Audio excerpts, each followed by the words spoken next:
Gravitational force देखो, तुम्हारे पास अगर दो ऑब्जेक्ट्स हैं, लेट्स से एक छोटा मास एम और एक कैपिटल मास एम, यहाँ पर जो कैपिटल एम है that is much much greater than small M.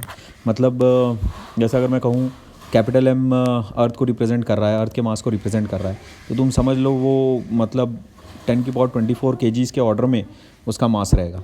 और लेट्स से छोटा एम तुम्हारे पास है 1 किलो, ऐसा ये कुछ ऐसा है जैसे कि पूरा समुंदर वर्सेस एक बूंद, इस टाइप की चीज़। तो जो कैपिटल एम में है उसके इतने बड़े मास की होने की वजह से जो उसका एक्सेलरेशन होगा वो बहुत ही कम होता है। असल में एक्सेलरेशन किस वजह से होता है? Because of gravitational force. Gravitational force के बारे में हम लोग ऑलरेडी प्रायर वीडियोस में बातचीत कर चुके हैं। कोई भी बॉडी जिसका अगर एक मास है तो वो जाहिर सी बात है एक दूसरी मासिव बॉडी पर एक अट्रैक्टिव पुल लगाती है। इस अट्रैक्टिव पुल को हम लोग ग्रेविटेशनल पुल भी कहते हैं। ठीक, तो यहाँ पर देखो जो छोटा मास है उस पर भी एक ग्रेविटेशनल पुल लगेगा, जो बड़ा मास है उस पर भी एक ग्रेविटेशनल पुल लगेगा। इसका एक्सप्रेशन लिखना भी हम लोगों ने लास्ट क्लास में सीखा है। This F is actually what? Force of gravitation.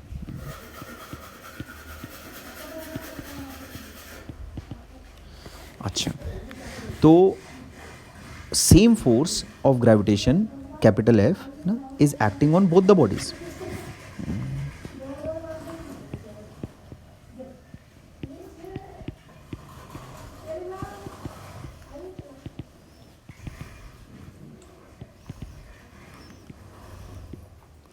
on both the bodies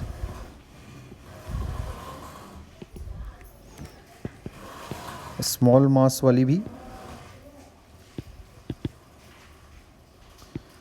and bigger mass वाली बॉडी भी, दोनों ही बॉडीज़ पर सेम फोर्स एक्ट कर रही हैं। इस फोर्स का एक्सप्रेशन कितना होगा ये हम लोग लास्ट वाले वीडियोस में ऑलरेडी देख चुके हैं। Gm1 m2 upon let's say the distance between them is small R. Center to center से हम लोग नापते हैं।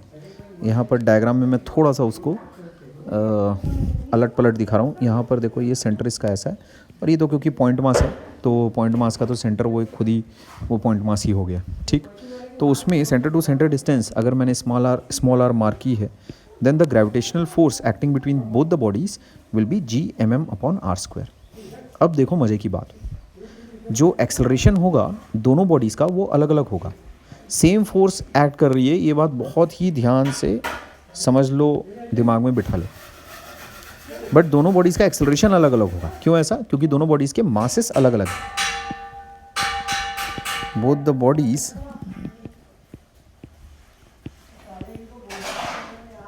will experience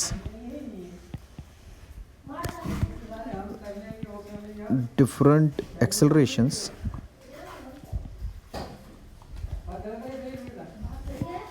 as their masses are different.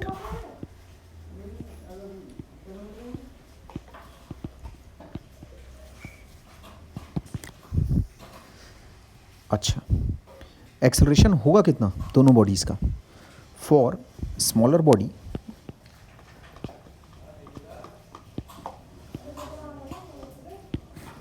Acceleration कितना होगा?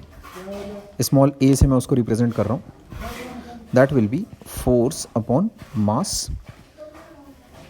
ये चीज़ कितनी हो जाएगी देखो, 1/स्मॉल m Gmm/r²। ये स्मॉल m और ये तो कट जाएगा, कितना आ रहा है देखो तुम्हारे पास Gm/r²। अभी देखो for the bigger body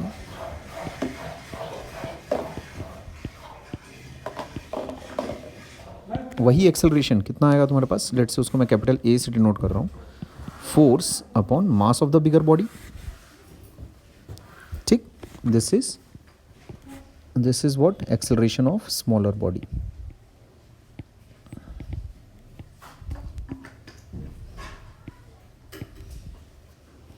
This is acceleration of bigger body.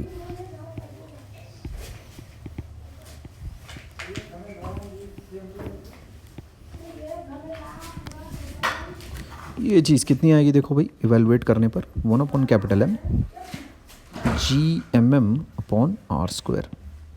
Capital M हट जाएगा, कितना आ रहा है देखो G small m upon are square. दोनों एक्सप्रेशंस को देखने से मैं ये पाता हूँ कि small A is much much greater than capital A.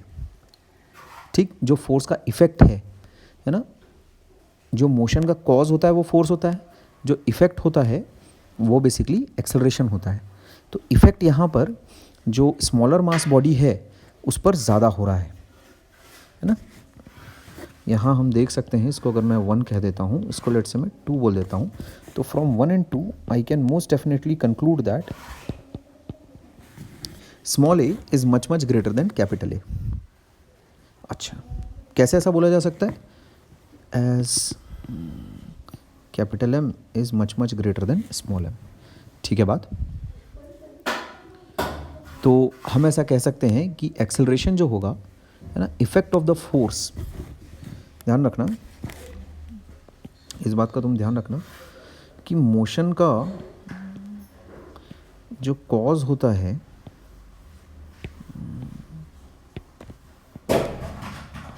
That is force. Motion का जो है ना, ठीक है, और फोर्स का जो इफेक्ट होता है वो एक्सेलरेशन होता है।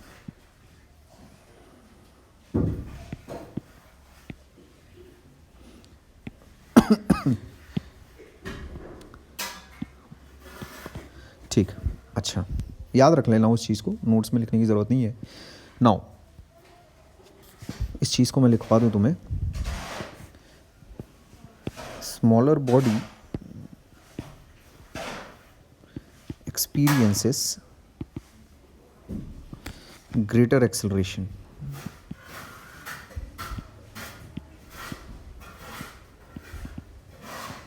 due to same force,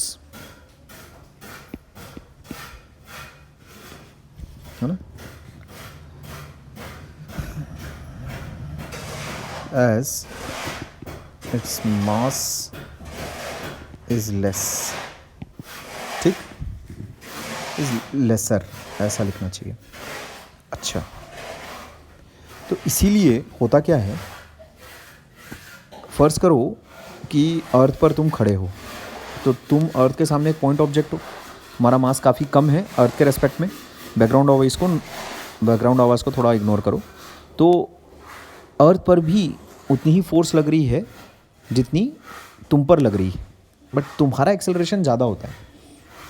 तुम जो इफ़ेक्ट, जो फोर्स का इफ़ेक्ट जो रहता है वो तुम ज़्यादा महसूस करते हो। क्यों ऐसा? क्योंकि तुम्हारा मास कम है। जैसे कि अगर लेट से तुम बिल्डिंग से ऊपर अगर कूदे तो तुम नीचे आओगे, अर्थ तुम्हारी तरफ नहीं आ रही है। ठीक, ध्यान रखो। कॉमन सेंस, फॉर एग्जांपल यहाँ देखो, अगर लेट से यहाँ पर मेरे पास लेट से 2 बॉडीज़ हैं, एक कैपिटल एम, एक बहुत ही छोटू सा एम।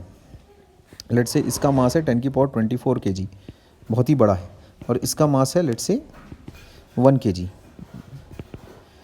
तो तुमको दिखेगा ये ऑब्जर्वेशन में कि दिस बॉडी है ना, स्मॉल एम वाली जो मास वाली बॉडी है, मूव्स टूवर्ड्स कैपिटल एम। ये ऑब्जर्वेशन तुमको दिखाई पड़ेगी।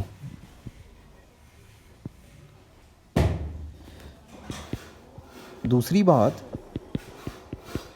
Capital M is stationery.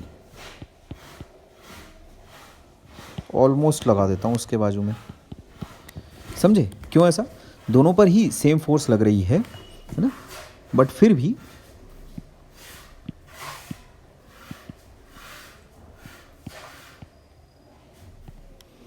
even though same force is acting on both the bodies,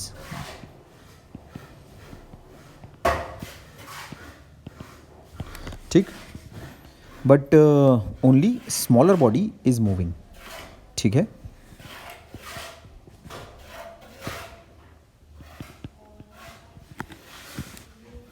only smaller body is moving।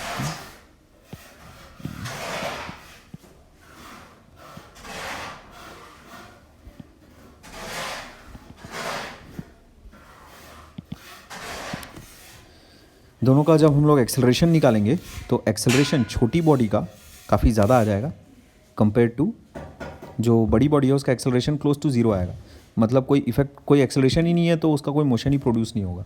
ठीक, अच्छा, इसी चीज़ को एक न्यूमेरिकल से तुम करके समझो।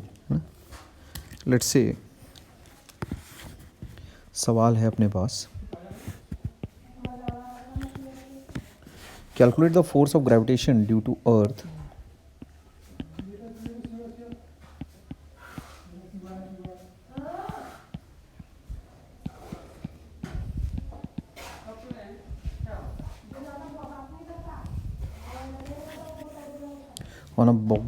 on a ball of 1 kg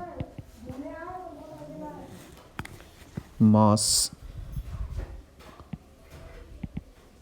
lying on ground।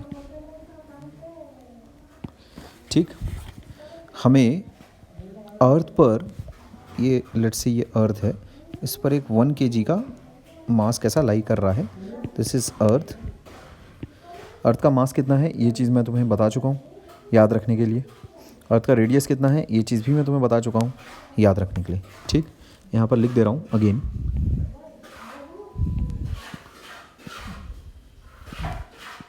Mass of earth is, ध्यान रखना हमेशा, 6 × 10⁻24 kg। रेडियस ऑफ अर्थ है अपने पास, ये दोनों डाटा हमेशा तुम्हें याद होने चाहिए। कितना, 6400 kilometre, that is 6.4 × 10⁻3 kilometres SI units में। This data you must always keep in mind. अच्छा, तो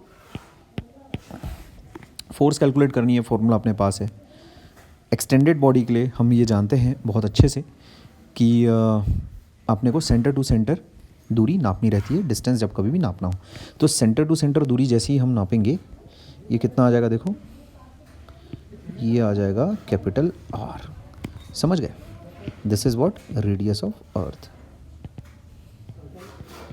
अर्थ है ना, is the centre to centre distance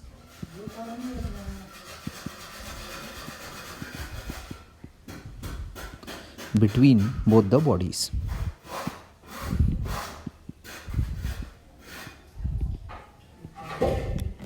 ठीक, अच्छा, नाउ कैलकुलेटिंग फोर्स है ना, उसके लिए ध्यान दो, मास ऑफ बॉडी है ना लाइंग ऑन ग्राउंड, ये अपने को कितना दे रखा है, 1 kg। मास ऑफ अर्थ, जो भी चीज़ें हम लोग फॉर्मूले में यूज़ करने वाले हैं उसको पहले वेरिएबल के टर्म्स में अज्यूम तो करोगे ना, 6 × 10⁻24 kg। डिस्टेंस है ना, सेंटर टू सेंटर कितनी है, खैर ऊपर तो मैं लिख ही चुका हूँ इस चीज़ को, दोबारा लिखने का कोई पर्पस नहीं बनता। डिस्टेंस है ना R, that is what, radius of earth, that is 6.4 × 10⁻3 kilometers। अच्छा, therefore force, ग्रेविटेशनल फोर्स लिखना चाहिए प्रॉपरली,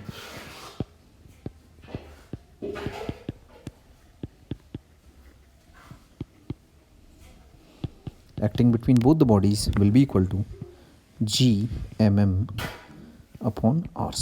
ऐसा, तो SI यूनिट्स में ये चीज़ किसके बराबर आएगी, G की वैल्यू होती है मेरे पास 6.7 × 10⁻11। कैपिटल M की वैल्यू है 6 × 10⁻24, स्मॉल m की वैल्यू है 1, भगवान का भला है, और 6.4 × 10⁻3 इसका होल स्क्वायर। ठीक है, अच्छा, अब इस चीज़ की कैलकुलेशन में नो डाउट तुमको दम लगेगा। अब कैलकुलेशन करने का हर व्यक्ति का अलग अलग तरीका रहता है, तो यहाँ इसमें तो यार क्या मैं बोलूँ, अब कैलकुलेशंस ही कैलकुलेशंस है। इसको जब तुम करोगे तो, क्योंकि ये चीज़ इतनी आसान है, इसका तो मेरे को पहले ही पता है कि क्या आने वाला है। देखो, इसकी जो वैल्यू आएगी असल में G M upon are square, basically इस चीज़ को याद भी रखना वैसे आगे के लिए, जी एम अपॉन आर स्क्वायर है ना, is actually small ji. This is acceleration due to gravity.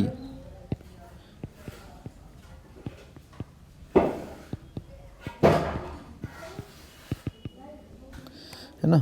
Capital R is what? Capital R is radius of अर्थ और capital M is mass of अर्थ. तो जी की जो वैल्यू आती है दैट इज 9.76 समझे, metre per second square. इसको हम लोग 9.8 मीटर पर सेकंड स्क्वायर भी उठाते हैं. ठीक. तो यहाँ पर तुम देखो ये चीज़ क्या है, कैपिटल जी. इसको देखो ध्यान से, ये क्या है, this is nothing but capital G, this is nothing but capital M, this is nothing but capital R का होल स्क्वायर. तो G M upon are square की जो कांस्टेंट की वैल्यू है वो वैसे तो तुम्हें हर वक्त हमेशा ध्यान में रखनी चाहिए. हमेशा 11th में जब तुम जाओगे तो ये वैल्यू बहुत ज़्यादा इंपॉर्टेंट है. इसकी जो वैल्यू आएगी दैट इज़ 9.76. ठीक. तो अपने पास जो फोर्स आ रही है कितनी हो जाएगी, force capital F will now become 9.76 Newton's. इसे तुम अप्रॉक्सीमेट भी लिख सकते हो 9.8 न्यूटन्स ऐसा. ठीक है. तो यहाँ देखो ध्यान से,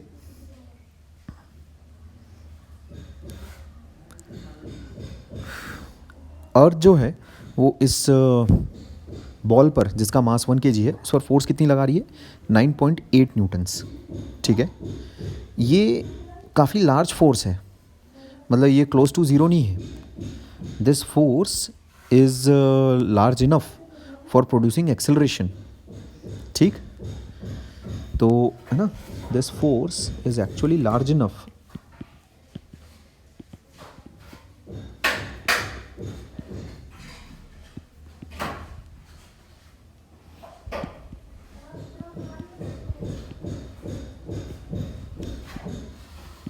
ठीक, for producing acceleration in a 1 kg body.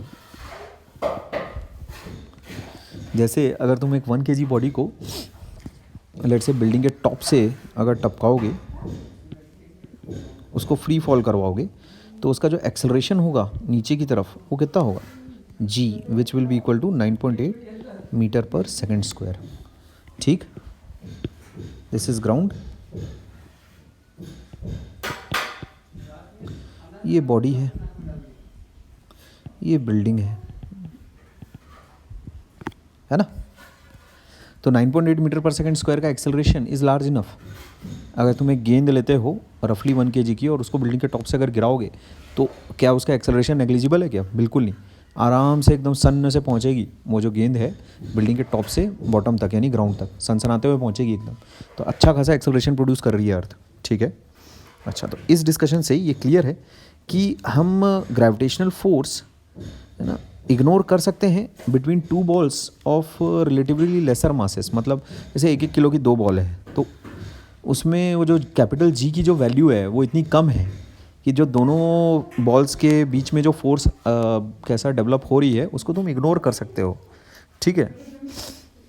But we cannot ignore the gravitational force between a 1 kg ball and earth because it is quite large. ठीक है. Due to the large mass of earth the gravitational force is quite large.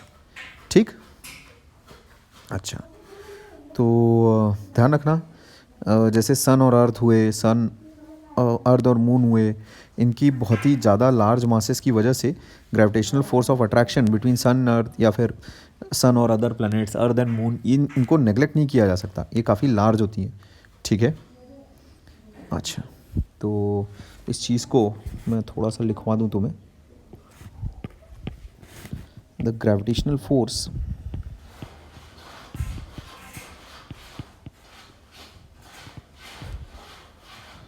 between objects of smaller masses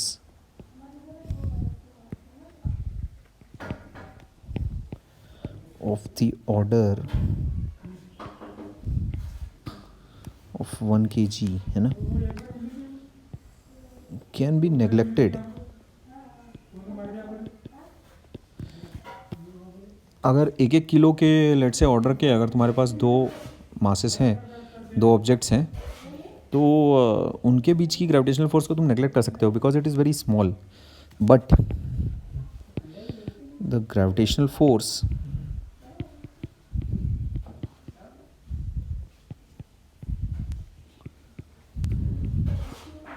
between planets, between, या फिर मैं ऐसा कहूँ large heavenly bodies, है ना,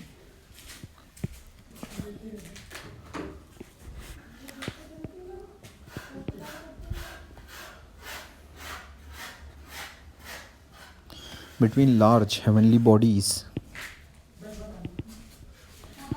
like planets, sun, है ना, moon, etc. can't be ignored.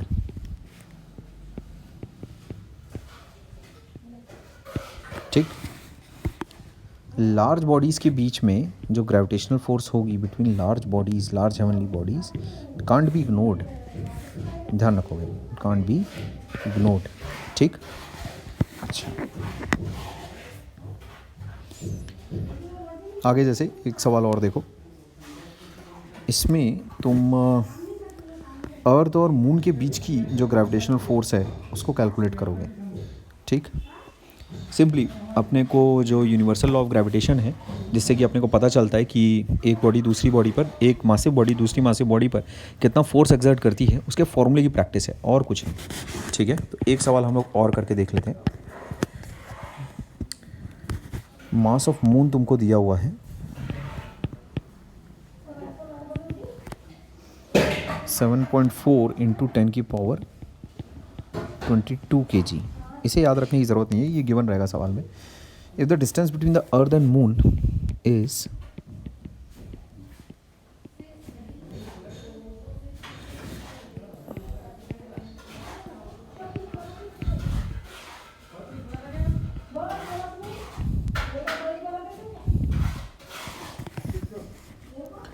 3.84 into 10 की power 5 kilometers, then we have to calculate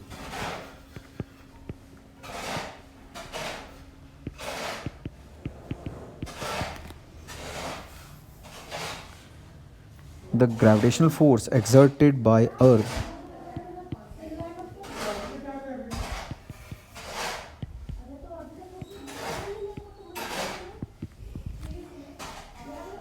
on the moon। अब इसमें ध्यान रखो, अर्थ का मास तुमको नहीं दिया जाएगा। ठीक, अर्थ के रेडियस की ज़रूरत है भी नहीं। मास of earth you should know. ठीक है, अच्छा, तो सिर्फ और सिर्फ अपने को फोर्स कैलकुलेट करनी है, गिवन डाटा अच्छे से लिखना है। मास ऑफ अर्थ,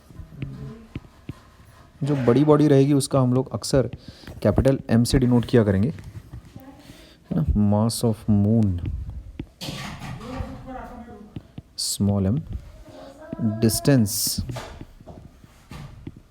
स्मॉल r। ठीक, मास ऑफ अर्थ हो गया 6 इंटू 10 की पावर 24 kg।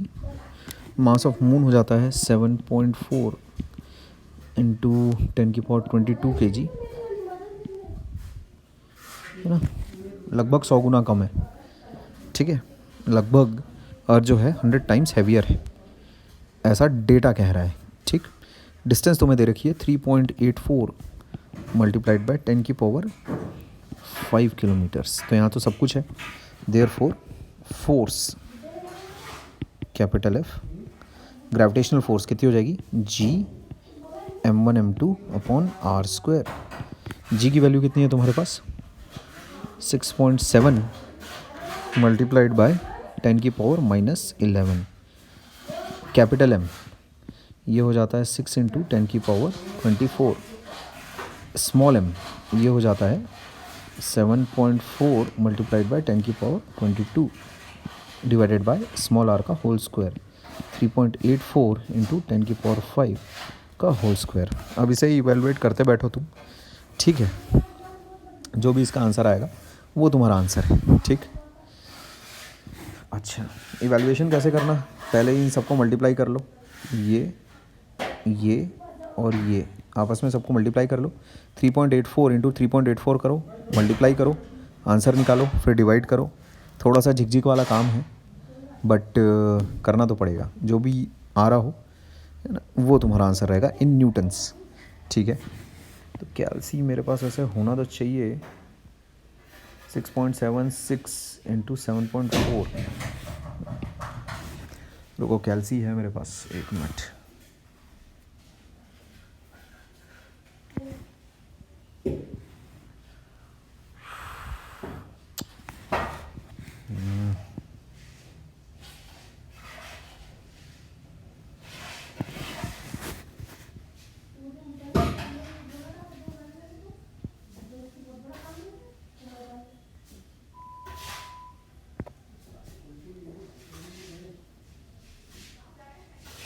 ठीक है, तुम कर लेना यार अब उसको, है ना। रुको एक मिनट, मैं मोबाइल से कैलकुलेट कर लेता हूँ, ठीक है। ये आ जाएगा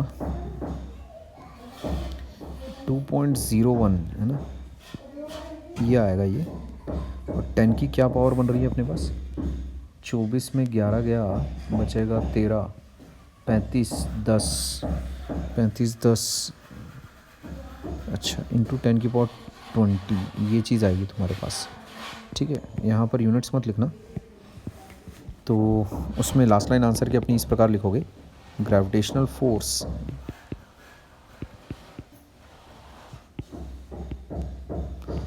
एक्टिंग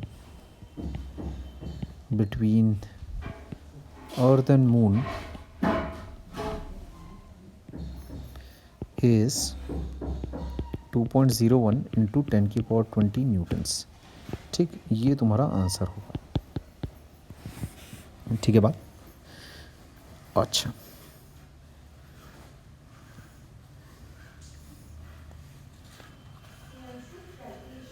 ठीक है देन, इस वीडियो को अभी हम लोग यहाँ पर ओवर करते हैं, ओके।